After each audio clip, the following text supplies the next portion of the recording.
जय हिंद साथियों, नमस्कार। आपका हमारे चैनल पे बहुत बहुत स्वागत है। साथियों, मैंने कमेंट बॉक्स में देखा बहुत सारे कमेंट आ रहे हैं कि सर सीधी भर्ती और बैकलॉग पद क्या होते हैं, इस पर एक वीडियो बनाइए।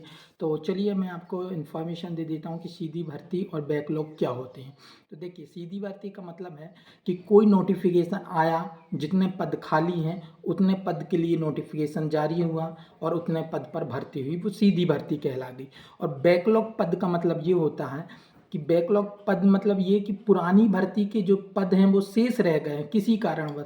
हो सकता है कि योग्य कैंडिडेट ना मिले हों या उतने उम्मीदवार ना मिले हों, तो जिससे शेष पद रह गए हों उनको इस भर्ती में ऐड कर दिया गया हो, वो बैकलॉग पद कहलाते हैं। तो हम आपको इस उदाहरण से समझाते हैं। देखिए, हाँ, तो यहाँ पे हम समझेंगे किस प्रकार से सीधी भर्ती और बैकलॉग के उदाहरण के द्वारा। तो यहाँ पे देखेंगे आप, तो पद का नाम है प्राथमिक शिक्षा विज्ञान और यहाँ सीधी भर्ती लिखाया है गैर अतिथि शिक्षक के लिए, मतलब नॉन गेस्ट के लिए। तो यहाँ देखेंगे आप, यूआर कैटेगरी में टोटल 40 पद हैं, ईडब्ल्यूएस के 9 पद हैं, एससी के 13 पद हैं, एसटी के 80 पद हैं और ओबीसी के 23, टोटल 165 पद हैं। तो ये डायरेक्ट इसी भर्ती के लिए सृजित पद हैं और इस भर्ती में इनको फिल किया जाएगा।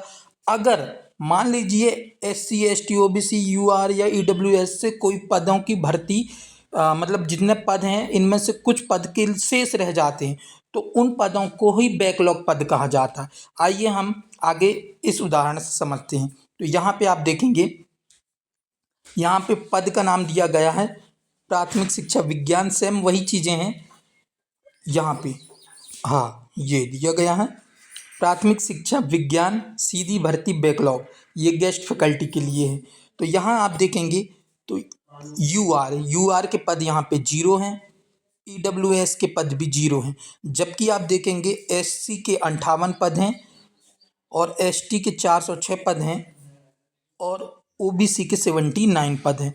मतलब ये पद पिछली भर्ती के हैं, पिछली भर्ती में ये पद थे, किसी कारणवश ये पदों में भर्ती प्रक्रिया नहीं हो पाई। इसके कारण बहुत से हो सकते हैं।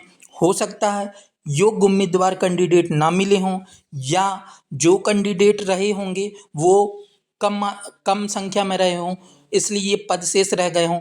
या ये भी हो सकता है कि इन पदों के लिए योग्य कैंडिडेट के साथ साथ वो जो एग्जैक्ट कट ऑफ होता है चयन परीक्षा का, चयन के लिए मेरिट, उस मेरिट तक नहीं पहुंच पाए होंगे। इस कारण ये पद क्या हो गए हों, शेष रह गए हों। जैसे पिछली भर्ती में एसटी कैटेगरी बहुत ज़्यादा पद बैकलॉग चले गए थे, तो ये कहलाता है बैकलॉग पद। तो आई होप आप लोगों को क्लियर हो गया होगा कि सीधी भर्ती पद और बैकलॉग पद क्या कहलाती हैं। तो कमेंट बॉक्स पे कमेंट करके बताइए, अगर आपका किसी प्रकार का कोई क्वेरी हो, कोई क्वेश्चन हो तो कमेंट कर सकते हैं।